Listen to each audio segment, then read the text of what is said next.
You're listening to the Real Estate Runway podcast, powered by Quattro Capital, where we are all about alternative business and investment strategies to help you amplify life and maximize wealth. Here's your host, the recovering engineer turned multifamily investor, Chad Sutton.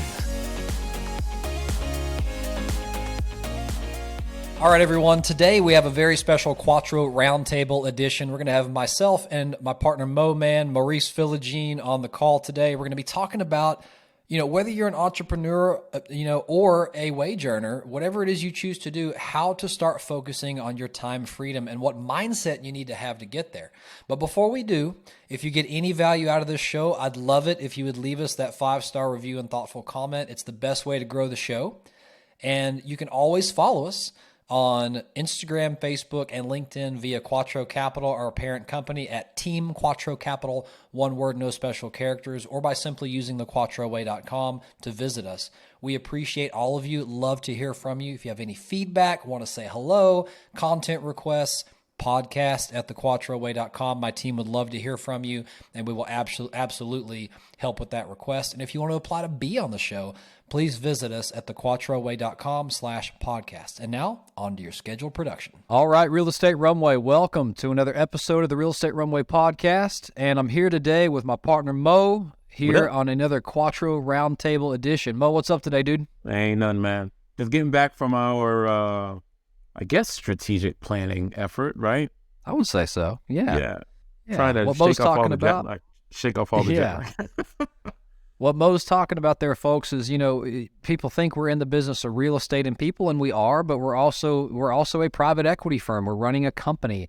And so, Mo and the rest of the Quattro team and I, we went and attended a Tony Robbins event called Business Mastery, focused on, how to really build the right marketing systems, how to look at your business in the life cycle phase that it is, and just really how to be a better entrepreneur, business owner. You're always growing, no matter how far into something you are, right, Mo? Yeah, no doubt. So it's good to see you again. Yeah, good to see you as well. So I think what we want to get into today is a little bit on the freedom lifestyle side of things, of which you are the utmost expert. So let's get in a little bit about, a lot of people think, hey, man, I'm just in the rat race grinding my 9 to 5, and some are, but some just haven't done it the right way, is something I've heard you say before. And I've also heard people talk about, wow, if I could only leave my 9 to 5 and start a company, it would all be better. And that doesn't always turn out that way for some people, right? So let's kind of jump into that conversation and, see where we want to take that discussion.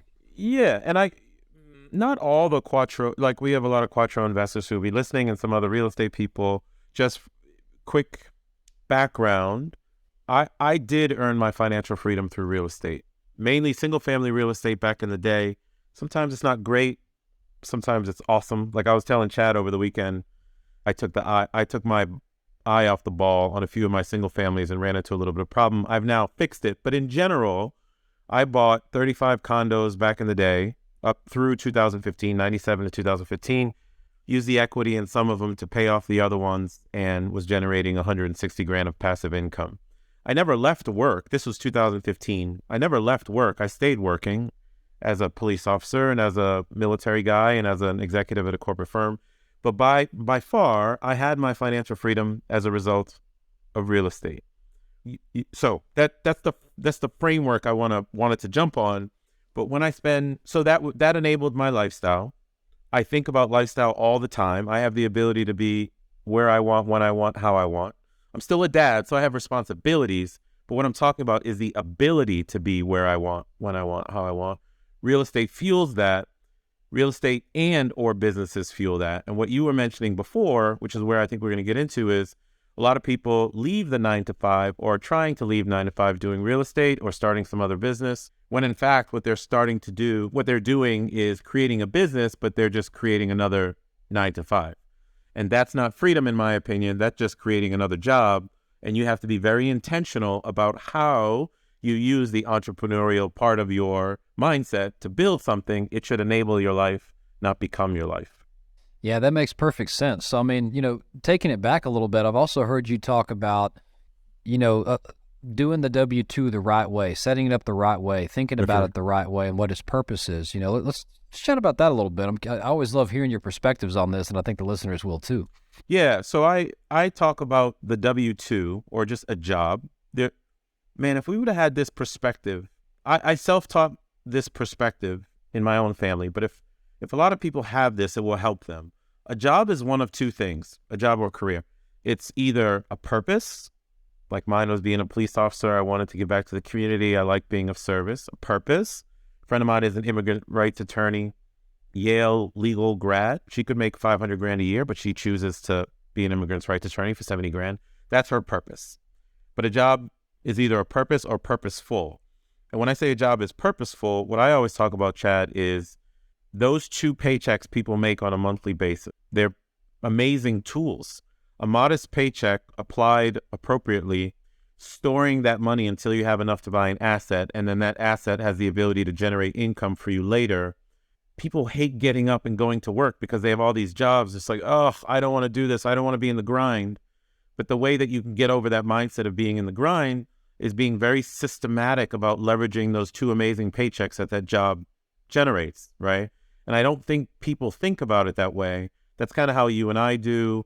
That's a lot of Quattro investors do that. They'll take their money and they'll invest with Quattro or some other entity such that it can generate equity or income after the fact. So it's really important to structure how you leverage that 9 to 5 to get to where you want to be. Absolutely, Mo. And, I was on the phone with a friend of mine, actually, who I haven't talked to in years. We worked together in corporate this morning, and just, anecdotally, he's been watching what we've been doing on LinkedIn for a couple of years and things of that sort, and just was like, hey, man, I'm not satisfied in my career. I'm not making enough money. I'm really upset. I want to know how to do better, And the first thing that we had to do was kind of step back and adjust the mindset. We're like, well, look, what I can guarantee you is if we happen to go off and start a new business, that's not really going to give you what you're looking for unless you have the passion and the purpose behind that business to get it through the early phases and get it to where it's going to actually provide that freedom for you. But when I explained to them that you're just thinking about it wrong, like we're consumers by nature. The society tells us to go buy cars and bikes and guitars and like this one behind me and flashy stuff, right, with all of our money. And so at the end of the month, there's often more month left over than there is his paycheck, right? Whereas when you change your mindset to start talking about this and you're like, I'm good at what I do. Maybe I'm an engineer. Maybe I'm a doctor. Maybe I deliver flowers. Whatever it is I'm good at, that I love doing and brings me joy in life. That's what gives you happiness. But then you just have to think about the day when you either won't be able to do that thing anymore or you won't want to do that thing anymore. And so that's what right. investing does for you, right? And when you think about it to the point of, okay, well, if I'm taking those very 2 powerful paychecks that the good Lord has blessed me with, and instead of consuming them, if I'm planting them, if I'm taking some of that off and building up an account and then planting it into investment A or B or C with the intent that investment provides you cash flow, not just a speculative thing that may go up or down and you can't eat off of, but if it's something that you can actually buy that will, a little black box, right, that will somehow spit out cash flow at you, eventually that stream will be big enough you can live off of it. And like that is the root of how people are mistaken the purpose of their job, right? That's it, man. And while you were talking, I went to LinkedIn because I wanted to pull up the plan that I talk about on LinkedIn all the time. And I hope people go find this. Yeah, and dude. I post it every 1 to 2 weeks because I came up with it in my late 20s because it worked for me. And it's not fast. No good investment is fast, but it's not fast, but it works. And what I say is it's a 10-step process. I'll run it down, okay? It's give yourself a why. There's got to be a why. It's got to be family, lifestyle, something that gets you up every morning. Give yourself a why. Step 2, stop buying unneeded stuff forcing you to work. Everything about our society is built to take money out of your pocket. Commercials on TV, the toll system. Don't add to it. Don't add to it by going to get more crap. Stop buying unneeded stuff forcing you to work. Step 3, pay yourself first. Your future you is the number 1 bill. That was the thing that really accelerated my own journey. Sometimes before I would even pay the electric or pay the gas, future Mo got paid first just by doing step 4, which is storing your money. Storing versus saving. Storing your money versus saving your money. Stay broke, not poor. And what I mean by storing money is just put your money in some place where you don't have access to it with the expressed intent that you are going to use it to invest in something. You are storing it such that you can move to step 5, building up enough money in that storage to buy an asset.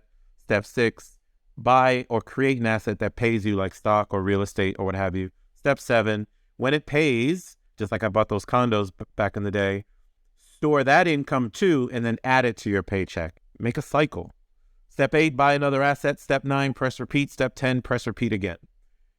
Paychecks give us the ability to build something for our families, but we're so used to wanting everything so instant in this instant society that people don't have the consistency or the planning to actually go after it.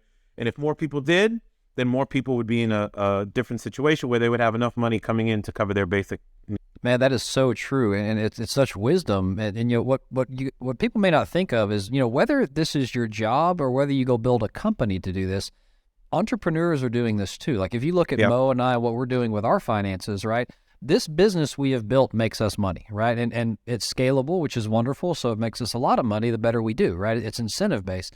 So the better we do, the more we have coming in. But if we would be in the same exact position if all we did was go buy Ferraris and Lamborghinis and private planes, and, you know, I mean, private planes can be good if you're a billionaire, right? But, you know, getting into, if we go buy stuff we don't need rather than reinvesting that and making it generate more income to live off of, you know, we would be in the same exact place. We'd have bought ourselves or built ourselves our own little job cage to live in for the rest of our lives. You know what I'm saying? And you know what, Chad? I pulled up because people are like, I don't have enough money to go buy assets and stuff like that. And I'm just going to call bullshit on that, because if you're listening to this, you have enough resources to do something if you're listening to podcasts, right?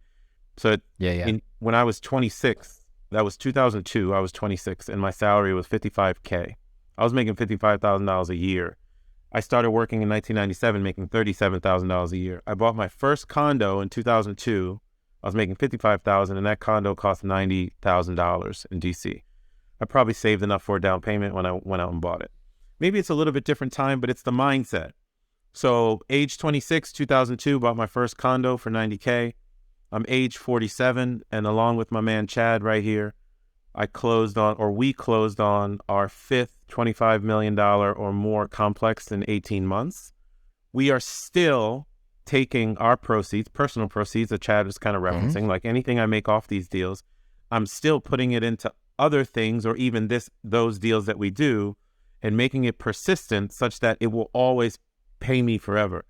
But I have the skill set now of taking those paychecks from way back in the day, or money that we make as Quattro people, and going to invest it in something that will give me the ability to generate income, which will give me the ability to have lifestyle the way that I want. And that's the ultimate goal of all this stuff. I'm not trying to compete with everyone, just like you, Chad. I'm worth 40 million. I don't. I could care less. What I care is having the ability to do what I want when I want, and generally I can do that. Now, when I go do deals for us and for our investors, it's either to help them, or I have philanthropy goals, or I have legacy related goals. It's very different. But man, my mindset around this topic started back in my 20s. Anyone's mindset can make a shift and move from being a consumer to being someone who's building up enough investments such that they can go have the lifestyle that they want. Yeah, and you just have to decide to make that change, right? And, you know, I was an engineer, a technical guy, so I'm going to say this to the other technical guys out there who are saying, wait a minute, well, how can I live off this income if all I'm doing is reinvesting it? All right, stop thinking binary. It's not black and white, right? There will come a time in your career, or maybe as you're a young engineer or young, awesome, whatever it is that you do, keep making that money. And as you have that money coming in, go reinvest it, grow that, I hate calling it a nest egg because it's not. You're growing a stream, a water stream that you can go dip the bucket in, right? Well, when you decide to start pulling back on your, what you're trading your time or money for, if you decide to start doing that, it's totally possible to say, okay, well, hey, I've already reduced my expenses to the point of what I need. So let me just say, okay, well, if my cash flow bucket is generating 50% of what I already need, maybe you start taking 10 or 20% of that, supplementing your income, and you can kind of phase into it, right? It doesn't have to be all of a sudden you stop one day. It can't be, but it doesn't have to be, you know? It doesn't. And I want to stress one more thing, brother. I'm glad you brought up this topic because at least for me, I understand investors are different, but for me, the goal of investing is lifestyle, and then philanthropy, and then legacy related goals. What people don't understand that I have gotten right for the last 20 years is that if you can generate a little bit of passive income over your bills, you've freed up your time, or at minimum, you've freed up your dependence on other things to go make money. So if someone is making $5,000 passive income and has $3,000 worth of bills, that means that they have time to go do other things. Now, $2,000 net to live may not seem like a lot. Well, it's not in Washington, D.C., but it is in Thailand. It is in coastal Alabama. It is in certain parts of Texas or certain parts of the Midwest. You are making a conscious choice to live in an expensive city like a Washington, D.C. or what have you. That's okay, because we should be living in an abundant manner. But what I love getting across to people is the concept of securing your time, securing your basic need. Because then what happens is you when you get your time back, even if you just have $2,000 coming in or $1,000 coming in, your brain becomes very creative on how to live life in different ways. You can go experience God, planet, and Earth as intended. And everyone is, yo, Mo, you've been to 100 countries 300 times? Yeah. I'm not trying to see every country in the world. That's not what I'm doing. What I'm trying to have is as many experiences I can have before I punch off of this planet. That's why I go do that stuff. So, yes, we can go make millions of dollars or hundreds of thousands of dollars. I get that. But you don't even need that. If you can create enough income such that it meets your expenses, you have freed your time. If you free your time, then you can go experience planet and life as intended. And that is the ultimate when it comes to investing. It's not, oh, I'm 30 million. Yeah, I get all that. But trust me, the day you're leaving from this planet, you're not thinking about the 30 million. You're thinking about the relationships you built and the experiences that you had and where did you go and what did it feel like and all that. So I just wanted to throw in this concept of securing your time such that you can live as you were intended to live. We're not supposed to be in a box in an office every single day for the rest of our life. That's not why we're here. Man, that's really big, Mo. And are you talking into a mic right now, by the way? Yeah. Can you pick it up and just drop it on the desk for me? It was a pretty good mic drop moment for you, you know? I can't tell you how many people I've gotten with that on the show, dude. I love it. I was like, what? What are you doing? Yeah. Drop the mic. That is so, like, guys, let me give you some bonus material here. Listeners, some of you are out there are entrepreneurs. Some of you own businesses. Some of you are starting businesses. Some of you are dreaming about starting a business, right? This concept doesn't change. Because when you think about it, everything we just applied to using your W-2 salary to work towards your time freedom works exactly the same in business. I mean, think about the life cycle of a person, right? We start off as infants where we have to have someone caring for us and feeding us all the time. Eventually we get to a toddler where we're getting ourselves into trouble, putting our hands in things that shouldn't, putting our tongue in the electrical outlet. Maybe that was just me. But all that kind of stuff, And then you eventually get to young adult and so on until you get old and die, right? And so it's the same kind of thing with a business. In the beginning, you're going to have to be the doer. You're going to be, you are not going to be free. You're going to be spending so much time on that business and putting money into it and all that kind of stuff to get it to where it needs to be. But think about the concept the same way. The business then starts generating revenue. It starts generating cash. And maybe you have excess cash. Well, you got to think about it. Do I consume that excess cash, just like we were talking about consuming W-2 income, as in distribute it and spend it on, stuff to make me feel good? Or do I then reinvest that money, whether it's in an asset or in the business, which is an asset if it puts money in your pocket? Because if you're going to hopefully get to the point where with that business, you have time freedom, and Mo and I just spent the last 5 days having this beat into our head. You've got to become an owner, not an operator. In the beginning, you're going to be an operator. And at some point, you're going to look down and have enough money to go hire staff. But that means putting money back into the company, investing it so that you can win your time back and eventually have this cash flowing, growing thing. So the concepts are the same. Don't just go start a business because you think you want freedom. That ain't the way to do it. It's going to take you longer to get there once you build that business. But you have to have the same mindset, And so I think that's what Mo and I are trying to tell everybody is it's not about what you're doing with your time. It's, you can do whatever it is that makes you happy. It's about how you spend the fruits of your labor and how you invest the fruits of your labor to divorce the time from income, right? That's it. And Chad and I, we were just together in Texas, as Chad was talking about before. I'm in DC now. On Friday, I'm a parent, so, there are responsibilities that come into play. But on Friday, I'm getting on a plane to go to Spain. I'm going to go meet with someone in kind of a new space where I'm doing some passion-related projects. It's important, and it's the way that I want to live.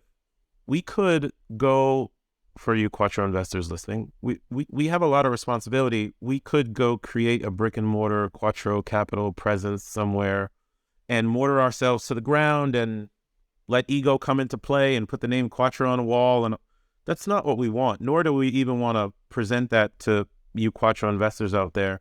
We want to do good work, grow your money, such that you can go do exactly what Chad and I care about, which is how do we go be with family more? How do we go pursue passion life projects?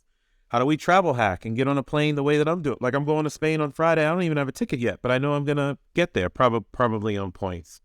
I think all this stuff that I'm glad you brought up the topic, getting back to the root of it, all this stuff is to create a designed lifestyle that you want. Now, if you want to go back and create $100 million, I'm cool with that too, because that does have purpose that can impact society. Like, Elon Musk doesn't need the money, but what he's trying to do is impact society.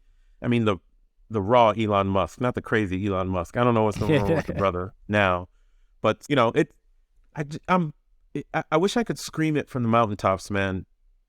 Investing in what we do and leveraging those paychecks, people have more power to build lifestyle they don't need a vacation from than they realize. And if you have 2 paychecks and you have patience and you can create a plan, then you have the ability to create that lifestyle. It's just literally up to you. So don't let all the $25 million deals and $80 million deals, and when you see people on LinkedIn and other social media platforms talking about this $10 million, stop that. It comes down to thousands, and your ability to create automated income, recapture your time, and go live as intended. And that's it. You are, if you're listening to this podcast, you know that Quattro has done hundreds of millions of dollars worth of deal. I am telling you that is not where freedom comes from. It's not the hundreds of millions. It is the thousands or the hundreds on a monthly basis that takes care of your expenses such that you free your time. Then you are a time millionaire and billionaire, and then you can go live. And then you can do more deals with Quattro, because then you can create more time and legacy for your family and what have you. But don't get overwhelmed by all the stuff that you see out on social media and in books and stuff. Couple thousands here and there covering your expenses, not falling for the consumerism bullshit. It'll take you very far. It certainly has me, and I know Chad's going through it now too. Yeah, that's exactly it. And if there's really 2 takeaways, only 2 to take from this discussion, it's one of them is, you know, if you don't like what you're doing, change it. It's not about what you're doing, right? Whether you're an entrepreneur or a wage earner or a sole proprietor, whatever it is, if you're not fulfilled by what you're doing, go get another job, right? But make use of the fruits of that labor to build that time freedom that you want, you know? And I guess moving to the second thing, to shout from the mountaintops, it is not about the overall rate of return or the number of zeros behind your investment. It's about what in dollars and cents comes to your pocket every month that you can turn into time freedom, right? That's it. Yeah. At the end of the day, everything else is just gears in the machine. You know? I love that. And it always has and always will be absolutes with me. It is a little bit different in that you and I have to service our investor partners. We have to measure, because what gets measured gets managed. You know, we heard that, Chad. Yeah. So rates of returns, internal rate of return, average rate of return. We have to do those things for you guys who are out there, because that shows our ability and how well the investment is doing. That aside, the amount of money that's coming in on a monthly basis is what matters. I never cared about average rates of return and things of that nature when I started my own real estate journey. What I cared about was, how do I create $3,000 a month to cover the mortgage and to cover the bills so I don't eat bologna every month and all that? Absolutes matter in a big way. So I'm really glad you brought that one up too as a parting thought. That's an awesome one. Yeah, and that wasn't fully clear on what you were saying until you described absolutes to me. You've always said that word, and now I get it. It's absolutes. It's what are the dollars and cents that absolutely hit your pocket, right? Yeah. So yeah, that's how we live. I love that. All right, Mo, any parting thoughts from your side, man? This has been an awesome episode. Yeah, I think it's just a reiteration. I think the purpose of career is to build lifestyle you don't need a vacation from. I don't take vacations anymore. I just go live. The reason I can go live is because I can control my time. Anyone can control time leveraging their 2 paychecks as long as they put a plan in place and be systematic and consistent about it. And if it's something that me and Chad can help you with, then reach out to us, to find me on LinkedIn or go to the Quattro Way and track us down there. That's what Quattro is for too. It's a tool that you can use as part of your plan to build that lifestyle you don't need a vacation from. And I love helping people do that. So if folks want to talk about it, I'm always game for a conversation. Hey, take him up on that. He's everywhere on LinkedIn. Just look. If you type in Maurice Philogene, it'll probably be the next word that comes up after that. So, Thanks. All right, Mo. Thanks for coming on, man. This is an awesome conversation, and I think we brought a lot of value. So I hope so. All right. See ya. All right, everybody. This has been another episode of the Real Estate Runway Podcast. Until next time, over and out. All right, everyone. I really hope you enjoyed that episode with myself and Mo. You know, talking about lifestyle design and freedom is really, it's just one of our favorite things to do. It's fantastic. And I love that hopefully we can transfer and scream from the mountaintops some of that wisdom that will help you do it as well. Remember, it's not about what the investment is or what you make or all that kind of stuff. It's about what hits your pocket in absolutes at the end of the day. What is the cash flow that investment provides? What is the overall return in dollars that investment provides? Okay, so focus on that, love what you do, and use that paycheck or that business to generate time freedom for you. Okay, now before we go, don't forget, if you get any value out of the show, please scroll down, leave us that 5-star review and thoughtful comment. I'd be honored to read them. Those are worth their weight in gold and help us grow the show. You can also follow us on our parent company. Scratch that. You can also follow us via our parent company on Instagram, Facebook, and LinkedIn at Team Quattro Capital, one word, no special characters, or by simply visiting us at thequattroway.com. Until next time, friends, this has been another episode of the Real Estate Runway Podcast. Over and out. We hope this episode was insightful and brought value to your day. If so, please be awesome and leave us a 5-star review. Find out how Team Quattro can help you at thequattroway.com. Until next time, this is the Real Estate Runway Podcast.